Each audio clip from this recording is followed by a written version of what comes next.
বেসনৰ লগত এইকেইবিধ বস্তু মিলাই মুখত লগাই চাবচোন আপোনালোকৰ মুখত যদি কলা দাগ পৰিছে, ছানবাৰ্ণ হৈছে বা টেনিং হৈছে বা কম বয়সতে আপোনালোকৰ ছালখন কোচ খাই যোৱাৰ দৰে হৈছে তেতিয়াহ'লে আপোনালোকৰ মুখৰ সেই কলা দাগ দূৰ কৰি স্কিনখন উজ্জ্বল কৰিবলৈ বহুত বেছিকৈ সহায় কৰিব। হাই ফ্ৰেন্ডছ, আপোনালোক সকলোকে মোৰ অসমীয়া হাউচৱাইফ চেনেলৰ নতুন এটা ভিডিঅ'ৰ মাজলৈ স্বাগতম জনাইছো। আজিৰ এই ভিডিঅ'টোত মই আপোনালোকলৈ লৈ আহিছো বেসনৰ খুব বঢ়িয়া এটা ফেচ পেক। লাহে লাহে ঠাণ্ডা দিন গৈছে আৰু গৰমৰ দিন সোমাইছেহি। এই সময়ছোৱাত প্ৰদূষণ খুব বেছি হয়, ধূলি বালি বহুত বেছি হয়, যাৰ কাৰণে আমাৰ স্কিনখনৰ বহুত ক্ষতি হয় আৰু লেতেৰাও হয়। এই সময়ছোৱাত আপোনালোকে যদি নেচাৰেল প্ৰক্ৰিয়াৰে আপোনালোকৰ স্কিনখন চাফা কৰি থাকে তেতিয়াহ'লে আপোনালোকৰ স্কিনখনত টেনিং নহ'ব, ছানবাৰ্ণ নহ'ব, কলা পৰি নাযাব আৰু স্কিনখন খুব ধুনীয়াকৈ উজ্জ্বল হৈ থাকিব।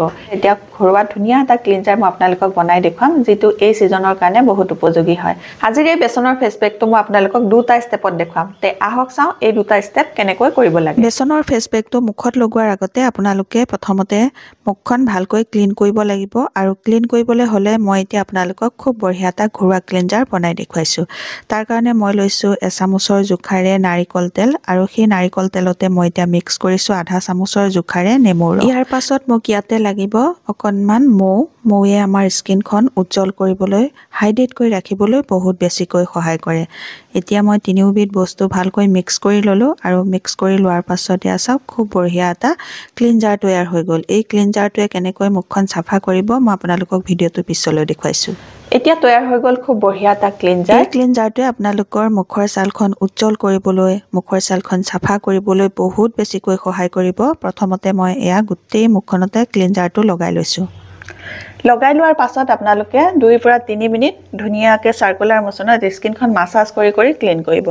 এইদৰে যদি আপোনালোকে ঘৰুৱা ক্লিনজাৰ ব্যৱহাৰ কৰি স্কিনখন ক্লিন কৰে তেতিয়াহ'লে আপোনালোকৰ স্কিনখনো চাফা হ'ব, স্কিনখন উজ্জ্বল হ'ব আৰু টাইট হৈ থাকিবলৈ সহায় হ'ব। বজাৰৰ ফেচ ৱাছেৰে আমি যদি মুখখন দিনটোত 2-3 বাৰ চাফা কৰি থাকোঁ তেতিয়াহ'লে কম বয়সতে আমাৰ স্কিনখন ডেমেজ হৈ যাব, উজ্জ্বলতা একেবাৰে নোহোৱা হৈ যাব। সেইকাৰণে আপোনালোকে এনেকৈ ঘৰুৱা ক্লিনজাৰ ব্যৱহাৰ কৰি স্কিনখন চাফা কৰিব।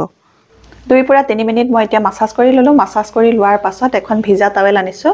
এই ভিজা টাৱেলখনেৰে এতিয়া মুখখন মই মচি পেলাম। মুখখন মচিবলৈ ব্যৱহাৰ কৰা এই টাৱেলখন মই খুব ছফ্ট টাৱেল লৈছোঁ।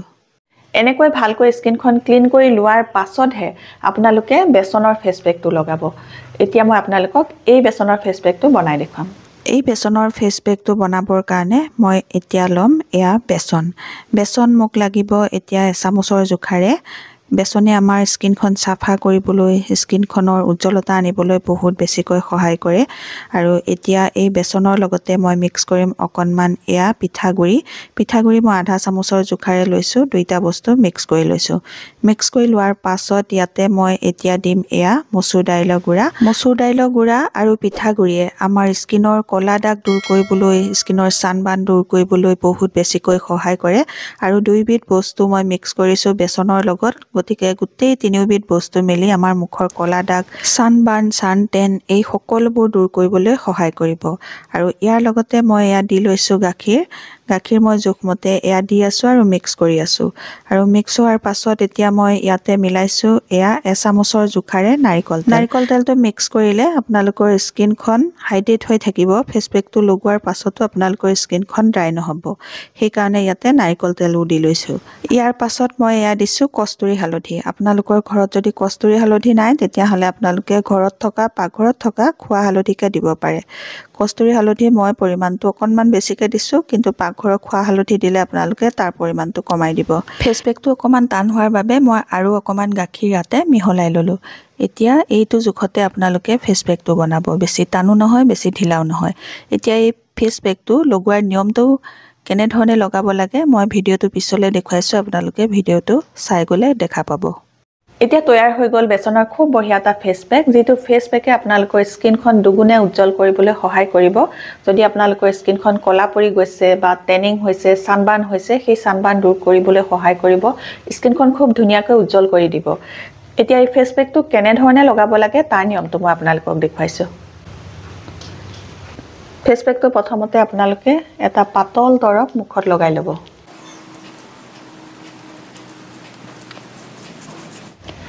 লগাই লোৱাৰ পাছত আপোনালোকে 1 মিনিট সৰু সৰু চাৰ্কুলাৰ মোচনত স্কিনখন মাছাজ কৰি দিব।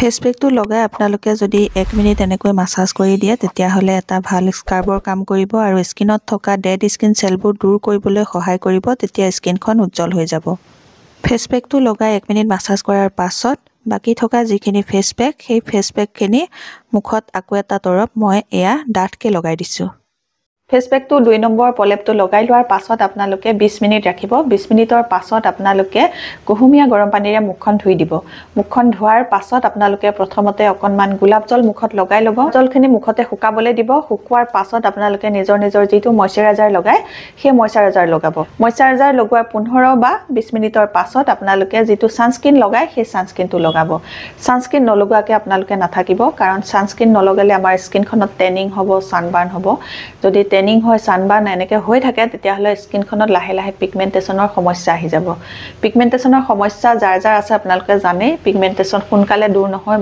বহুত সময়ৰ প্ৰয়োজন হয় বহুত কষ্টৰ প্ৰয়োজন হয় দূৰ কৰিবলৈ সেই কাৰণে আপোনালোকে সানস্ক্ৰিন নলগাকে নাথাকিব আজিৰ এই ভিডিঅ'টোত মই আপোনালোকক বেছনৰ খুব বঢ়িয়া এটা ফেচ পেক দেখুৱালো আপোনালোকে নিশ্চয় এই ফেচ পেকটো ভাল পাইছে যদি আপোনালোকে এই বেছনৰ ফেচ পেকটো ভাল পাইছে তেতিয়াহ'লে মোৰ ভিডিঅ'টোত এটা লাইক কৰিব মোৰ চেনেলটো আপোনালোকে সাবস্ক্ৰাইব কৰিব আৰু আপোনালোকৰ ফ্ৰেণ্ডৰ লগতো ভিডিঅ'টো শ্বেয়াৰ কৰি দিব নতুন এটা ভিডিঅ'ৰ সৈতে নতুন এটা বেলেগ টিপছৰ সৈতে আপোনালোকৰ মাজলৈ আকৌ আহিম তেতিয়ালৈকে নমস্কাৰ আজিলৈ আহোঁ